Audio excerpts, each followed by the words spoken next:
Realisht nuk është se janë pa konkurim, është e rëndësishme ta sqarojmë dhe këtë keq kuptim, pasi kjo nisëm nuk heq transparencën dhe nuk e përjashton kontrollin publik.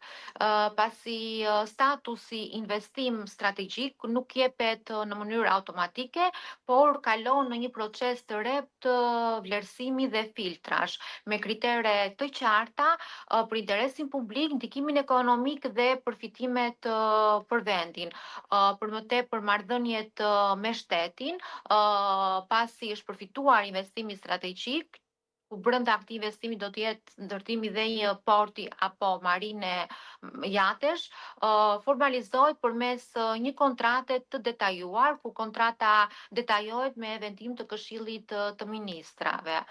Dhe ekzistojnë dhe mekanizma dhe detyrime konkrete për investitorin. Pra, shteti në këtë rast ruan rolin e një mbikëqyrësi dhe garantuesi të standardeve.